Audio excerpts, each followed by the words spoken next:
So, I think we all agree Star Wars is probably one of the greatest movie franchises ever, of all time, right? And a lot of that has to do with its characters. Whether it's the characters themselves, their designs, their outfits, or even their choice of weapons, the Star Wars universe has an abundance amount of memorable and recognizable characters in this world, most of whom wear masks. So today we are taking a look behind the mask to understand the deeper meaning of them, what they symbolize, and the analysis of what they stand for, right here on Han Talks First. So who talks first? You talk first? I talk first. So yeah, welcome back everybody. This is episode 163, and it is a very special episode today because we are discussing the main topic of Star Wars Unmasked and what the masks means. We're going to talk about a bunch of different characters, what they stand for, what the mask represents, and everything else in this awesome world that is related to Star Wars masks, which I think is a pretty cool concept. It kind of gets into the philosophy of Star Wars in some ways, and it really hones in on what the theme of this podcast is, which is understanding what makes this franchise so iconic. That's why this podcast was started, to really deep dive into Star Wars lore and figure out why so many people love it so much. So anyway, guys, welcome to the video. I hope you're in for a good treat today. I hope I do a good job explaining this to you and giving you my thoughts. If you're new to the page, consider subscribing so you never miss an episode, or check out on the audio platforms, Spotify, Anchor, Apple, Amazon, Stitcher, Overcast, anywhere podcasts are found. We do a live show every Sunday at 12 p.m. Pacific time. I hope you guys are off to a great week. It is Sunday. Hope you got all your week planned out to finish your Christmas shopping or decorating, what have you, all the good stuff. And I hope, like I said last week, this holiday is not driving you too crazy, because people get crazy this time of year. Just saying. Now, we do have a little bit of news to talk about today, but mainly we're going to be focusing on Star Wars masks. But before we do any of that, we have to get into our first segment of the show. Star Wars Replay! Star Wars Replay is where we replay major moments and events that happened this week in Star Wars history.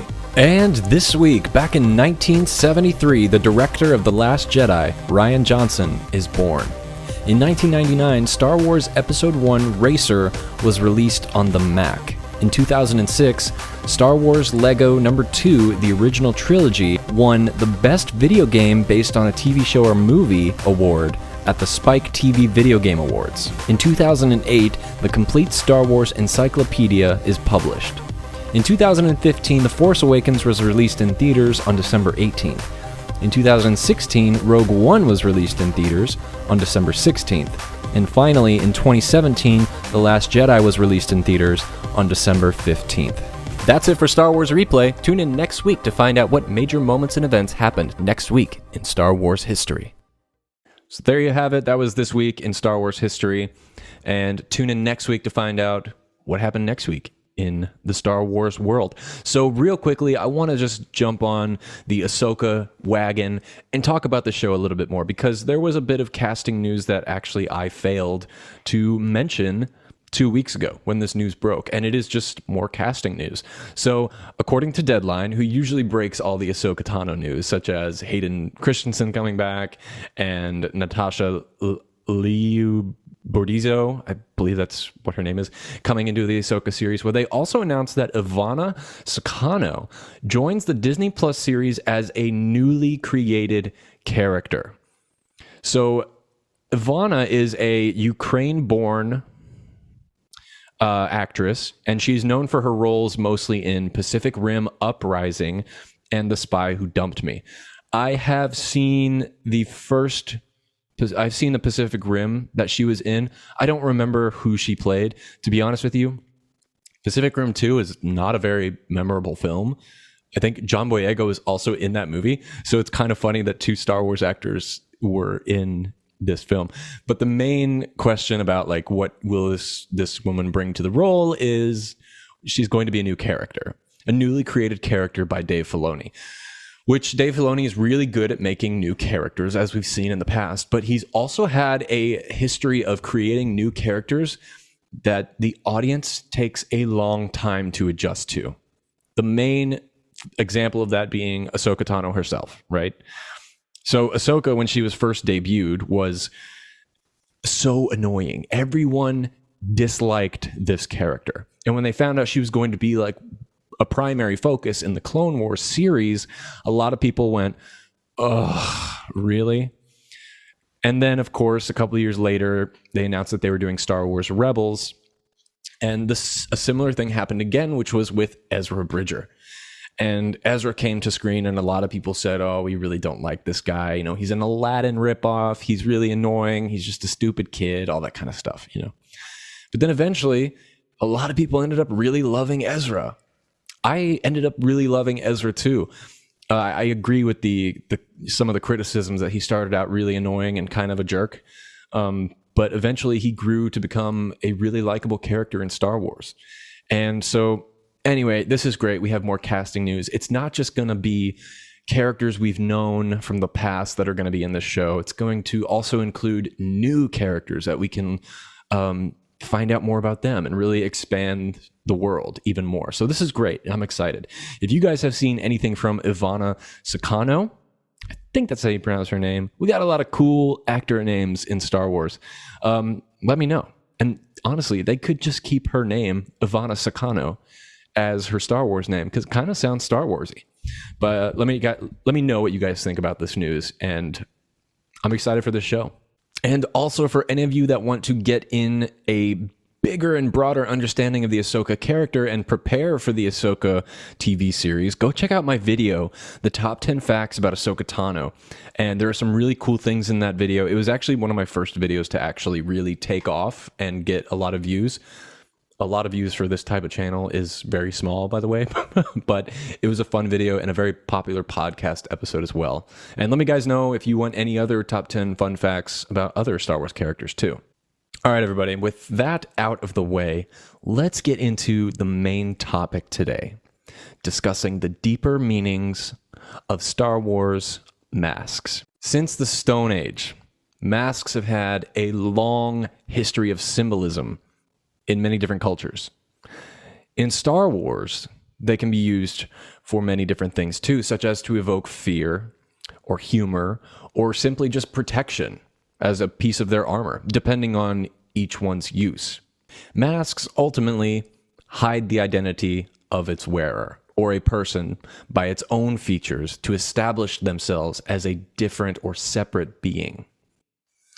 You know, a lot of times in Star Wars, when we see masks being worn by someone, it really embraces the mythology tone of this world, because masks in our culture had mostly been used for like ritualistic ceremonies, for performance-based things, and many other things throughout many different types of cultures, right? And so when we see masks being worn in the original Star Wars, for example, by Darth Vader, which we're going to talk a lot about today, it opens up our minds and starts making us think about the mystery, and it adds to that mythology because it makes it more of a performance piece just by simply someone wearing a mask, which is really cool. And then the other thing that masks really represent in Star Wars that we see a lot of times is dual personality or dissociative identity disorder, things like that, which will also refer back to Darth Vader and other examples as well. But I think one of the most essential common characteristics of masks in Star Wars is obviously they hide the identity of a person or their mood or their reactions to the things that happen to them. So before we really dive into it, let's just mention some of the Star Wars characters that don masks. So of course there is the Mandalorian, which is probably the most recent example. Good old Dinjarin. And then there's also Boba Fett. Obviously, a lot of Mandalorians wear helmets, a very unique design. And then there's the classic Darth Vader, which we're going to spend a good majority talking about today. And then the Darth Vader impersonator, Mr. Kylo Ren, aka Ben Solo. And then Darth Revan. Darth Revan I'm actually going to spend a little bit of time talking about because one of our listeners had requested that when we do this episode, we talk about Darth Revan. So I will mention that a little later. And then there's also Phasma. There's also stormtroopers in general of each type of tier. And then there's Enfys Nest, another recent example, Darth Nihilus, the Praetorian Guards, Tusken Raiders, and so much more. There's tons. Like, we don't have time to cover them all. It's insane. But these are just a couple of prominent examples in Star Wars of people that wear masks, and each one means its own thing. So let's start off by talking about Darth Vader, which is the most iconic. I mean, when you think of Star Wars iconography, Darth Vader, for me anyway, is the first thing that comes to mind, and probably for a lot of people too. I mean, even just talking about the design, the concept of Vader's mask, his whole armor, his costume, and everything, that in itself is its own podcast discussion. But if we're just getting into the meaning of the mask and things like that today, well, it obviously says a lot about who his character is.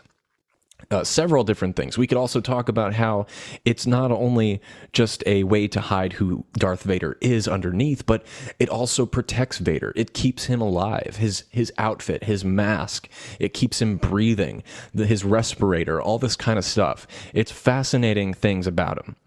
But if we're just talking about the mask, the black mask, it emphasizes rigidity and that mystery that we were talking about. And since there are no facial movements that are visible to Darth Vader, the characters and the viewers, us, we can't accurately judge the feelings or the intentions of him, which also enhances the threat of this character. Think about it.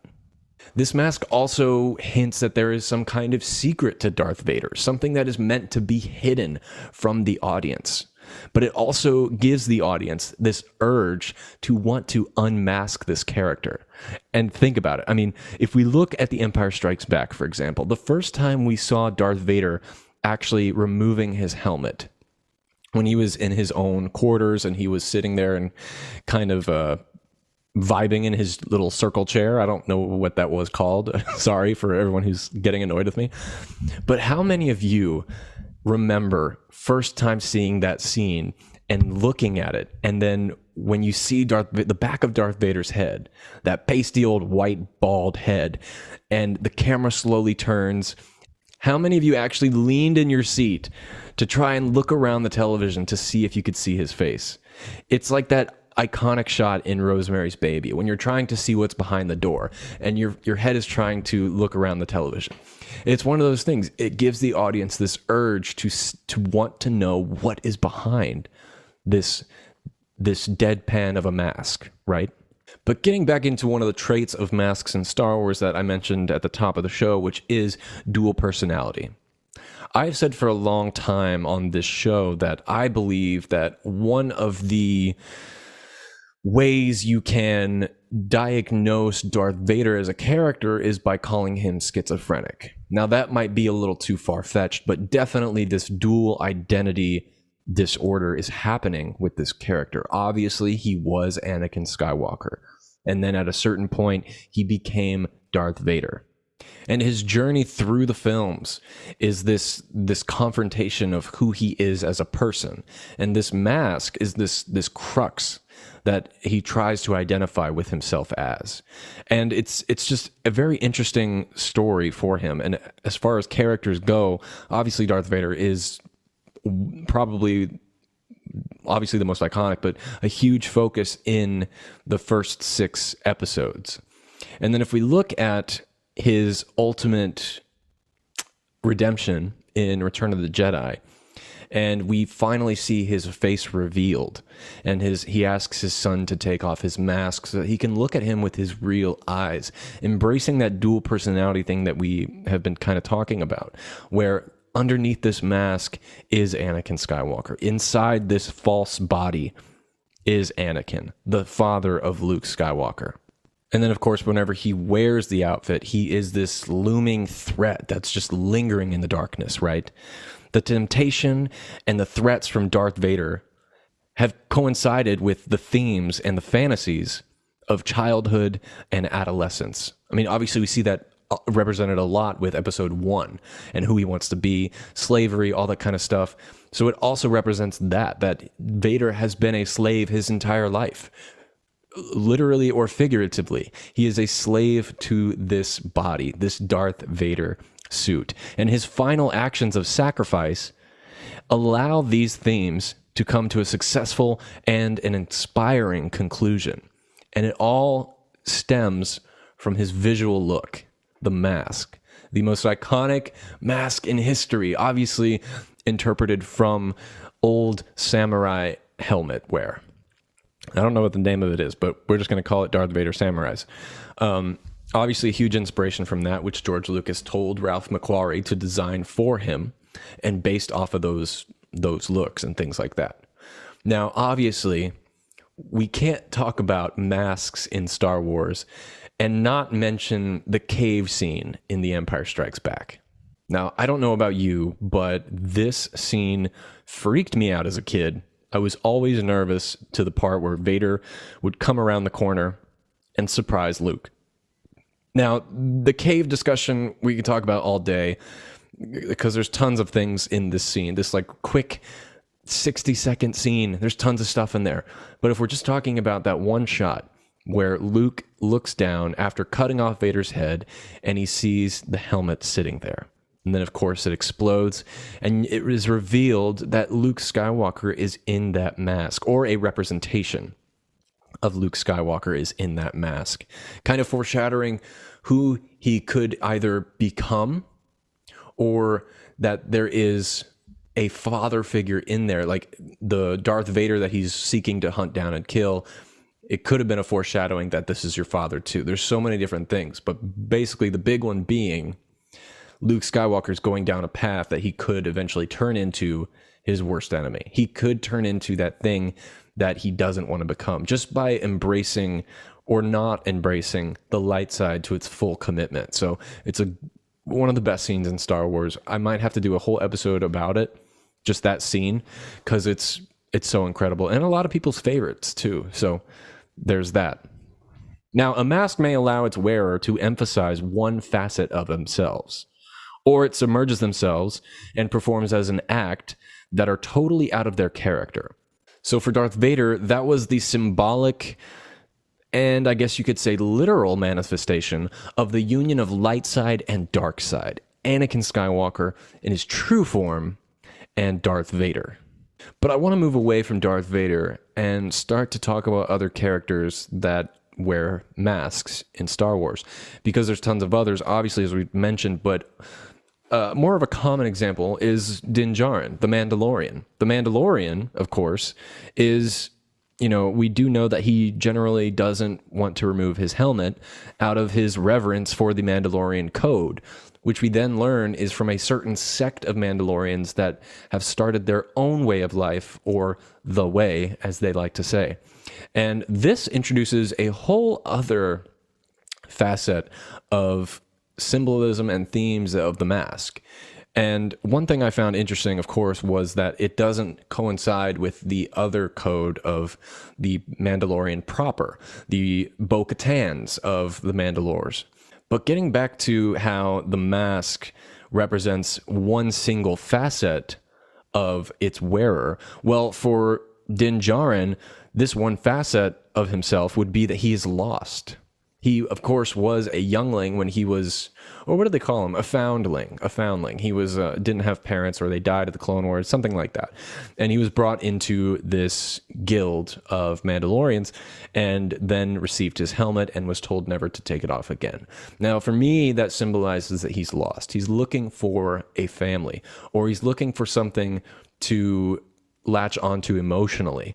And the way now you can have your own interpretation of this. This is simply just mine. But the way that I back up this theory of my own is that obviously when he finds Baby Yoda, he gets this attachment to him. Because one, he sees himself in Baby Yoda, being a foundling, not knowing who his people are or how to get there, and he's kind of lost in this world. And then, of course, eventually, he wants to try and become a father figure to him. At the end of season 2, he reveals that, wow, this kid, I have to give him up. And that's really important to his story. And he decides to show him his face.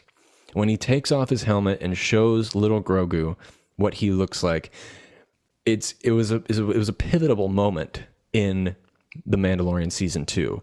And it says a lot about Din Djarin. It says that, hey, I am more than this mask. I am not lost anymore. I've found my emotional, my sensitive state, and I'm going to open myself up to you, this little baby who has no one, who is lost, because the baby can't wear a mask. The baby Yoda, he needs recognition. He needs to identify with someone. And that's amazing moment when he touches Din Djarin's face. And I'm sure all of you cried. I cried. It was so beautiful. But Din Djarin is a very good example of, symbolic mask representation in Star Wars, and a more recent example too. Now, I did mention that a listener last week had requested we talk about Darth Revan. So, really briefly, I'm not going to get into the whole history of Darth Revan, but Darth Revan is, of course, a character from the Knights of the Old Republic, and hopefully making his return someday in live action. That would be amazing. But basically, Revan's mask was originally worn by a Mandalorian, it was part of a female Mandalorian armor. And this warrior had died during what was the Mandalorian genocide, which was against the Cathar species. It's a long history, tons of lore there, but that's just giving you a very basic rundown. And eventually, I think it was about 10 years later, Revan had claimed this mask as his own. And he put it on, and he vowed he would never remove it until the Mandalorian Neo-Crusaders, who were the ones that committed this genocide, were defeated permanently. And then, of course, he went on and he did as he set out to do, and then it started the Great Jedi War, and then he ultimately became a Dark Lord of the Sith, a Darth, and then he got captured by the Jedi. And it wasn't until he got captured by the Jedi that they removed his helmet. And it had been that long since. And that journey kind of symbolizes that he kind of went into the dark side the moment he put on the helmet, because he was chasing down revenge, which wasn't the Jedi way. And he started down this path and ultimately became consumed by the amount of people he killed. He pulled a Michael Myers from Halloween. If you guys haven't seen the new Halloween Kills movie, there's this line where Jamie Lee Curtis says, every time he kills, he gets stronger because he's some supernatural being. Well, that's kind of... Revan is a Michael Myers in this situation. I know it's a terrible example, and a lot of you probably hate me for that comparison, but allegorically it does make sense, I believe. And he went down this path and ultimately consumed himself with this dark energy, became a Darth Revan, and when he was captured, it was removed. And there's so much other history with Revan.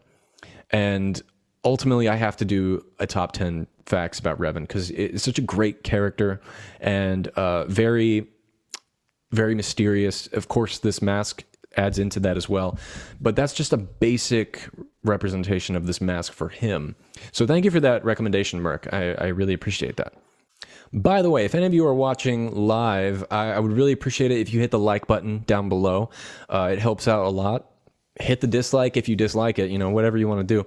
But I really appreciate that. And if you're watching this after the fact, comment. Let me know what your favorite mask is in Star Wars.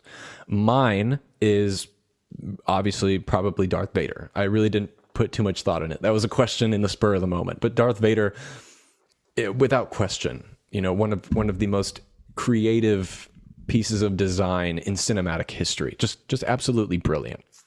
But yeah, like this video, comment, share it with other people, and we'll have more episodes like this coming forward, but we're not done yet. There's one more big chunk of mask talk that I want to discuss, and I want to move into the sequel trilogy a little bit, because as you guys know, in The Force Awakens, mainly I'll talk about The Force Awakens, there was tons of introductions of masks in the show. And what's really interesting about it is when the movie started, all the three main characters wore masks at the beginning of the film. Rey, Finn, and Kylo Ren. But the question is, why? Well, for one, it makes a really great reveal, right? But also, it signifies that there is a commonality between all three of them.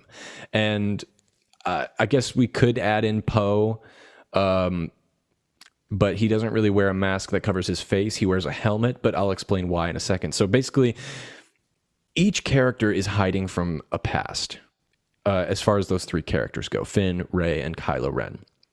And they're hiding, at least for the most part, from their inner selves, or they are denying their own self-worth. Now, one thing that Poe doesn't have with his lack of mask is that he doesn't doubt himself in The Force Awakens. He has no denial of his true self, you know? So that's one thing that separates him from these other three, is he doesn't wear a mask because he knows who he is. He's confident. He's a fighter pilot, you know? He obeys orders and he's focused. And obviously that changes in The Last Jedi, but we're just talking about this introduction. So that's one reason why maybe he doesn't have a mask, symbolically. Obviously, I'm sure JJ and Lawrence Kasdan didn't say, hey, he doesn't wear a mask because he's self-aware and he is not struggling with... I'm sure that didn't happen. That's just a critic way of looking at it, an analysis way of looking at it. But the first one I want to talk about out of these three is Finn. And talking about Finn, we're also going to talk about stormtroopers in general, because obviously all of them wear masks. And Finn is a very rare, very, very good example of wearing a mask and struggling with your own self-identity and removing it, ultimately. And obviously stormtroopers, talking about them first, they all wear masks. They all use helmets to serve as a protection service, obviously, but also, I guess you could say, in some ways, it evokes fear because it shows that they're all unified. You can't tell what they're thinking, as we talked about earlier. There's no way to emote. But most importantly, I think the masks of the stormtroopers dehumanize them as characters on the screen. Because there's not a moment in the sequel trilogy, the original trilogy, or even the prequel trilogy where we identify with one clone or stormtrooper in the whole entire group, because they're all the same. So it dehumanizes them. And that's why Finn's story is so unique, because it gives a stormtrooper a purpose. Now, ultimately, what I mean by this is that when we dehumanize these characters with their masks, is it removes their own individuality. That's ultimately what I'm saying. Stormtroopers lose an importance to themselves. They don't have any individuality.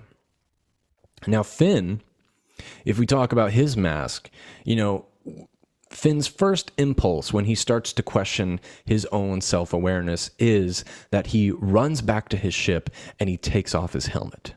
And his true identity is then revealed. And then the audience is like, wow, this is a person. Going off the theme of the movie itself, The Force Awakens, something awakens in Finn in that moment at the beginning of the film when his friend is killed.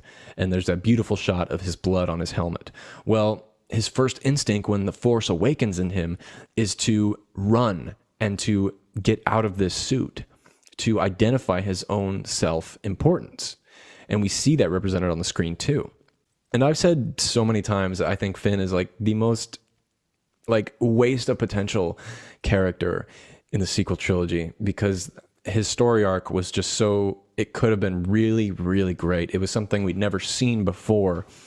And like we just said, it humanizes a stormtrooper for the first time. I mean, you could argue the clones, there was Rex, Cody, and all that kind of stuff, but you know, that really didn't happen until, it didn't really establish itself until the series came out, where we got to really know them a lot better. But Finn is a great example of that. And moving away from Finn and stormtroopers, kind of getting into, let's talk about the dark side. Let's talk about Kylo. So Kylo Ren, obviously, is, some would say, there's no meaning to his mask. He's just a wannabe Darth Vader, which is true. He is a wannabe Darth Vader. But there's also some pretty key important details with Kylo Ren's mask that I want to discuss as well. And unlike most characters in Star Wars, Kylo Ren is actually a dark side villain that is being pulled towards the light side of the Force. And time again, he denies it. That is one thing I like about Kylo Ren. I never really cared for him when the movies first came out. It took me a long time to warm up to this character, but eventually I found him to be have a very interesting role in the stories. And that is, of course, he's being pulled to the light and he denies it. Whereas in contrast to that, characters like Luke and Rey and Anakin are pulled toward the dark side, and they denied that. So it's an interesting juxtaposition to that. But what is key to Kylo Ren's mask is that Kylo Ren is the mask. Kylo Ren is the character, the performance-based character. If we're relating it back to olden days when masks used to be used as theatrical or ritualistic ideas, and the actual human underneath is Ben Solo. So there's a representation there, kind of getting back into the dual personality aspect of it, similar to Darth Vader, Anakin versus Vader, the man and under the mask and the monster on top, and then similar to Kylo as well. And a good example, another allegory, would be relating this to Batman versus Bruce Wayne. They're the same exact person, but when the Batman mask comes on, he's a little bit less identified as a human, and he's more of obviously a vigilante. And so that's a good example for Kylo Ren, where Batman's not evil, Kylo Ren is definitely dark side evil. Now, it's funny that we're doing this mask episode and talking about Kylo, because when I first started this podcast, the first ever episode I did, it was like a welcome introductory episode, and I talked about one little thing, and that was Kylo Ren, and it was about his mask. So it's kind of funny we're doing full circle now. And the things I said in that video, it was more of a theory, and it was how he designed his mask, which is kind of interesting because we don't really have answers to that in the books or encyclopedias. And if you want to hear a more detailed version of what I'm about to say, go check out episode 1 of the Han Talks First podcast. But basically what I was saying was, I think that Kylo Ren's mask was designed to mimic that of his father. And what I mean by that is Han Solo, obviously, in both the movies and in canon and in expanded universe, he was a soldier for the Empire. And the Empire soldiers, the military, they wear masks that have the same exact headpiece as Kylo Ren. Not the actual face covering piece, but the eyes and the dome is very similar to Empire military helmets, which is very interesting. Again, go check out that episode for a more detailed representation. But I think that could be what made him want to design his mask to be this way. And it also is a callback to his father, which could be very interesting tie-in as well.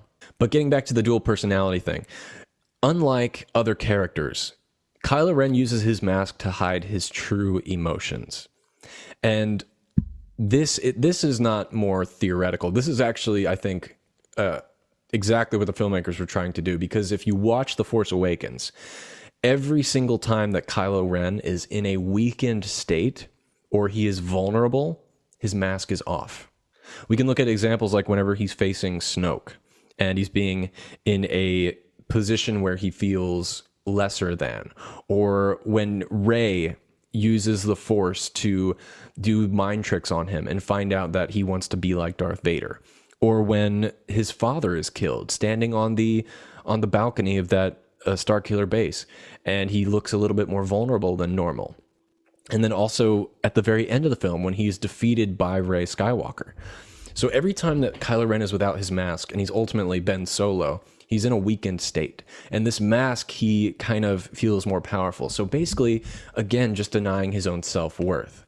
That is Kylo Ren's facet to his mask, is he just can't come to terms with who he really is, which is coming to the light and being Ben Solo again.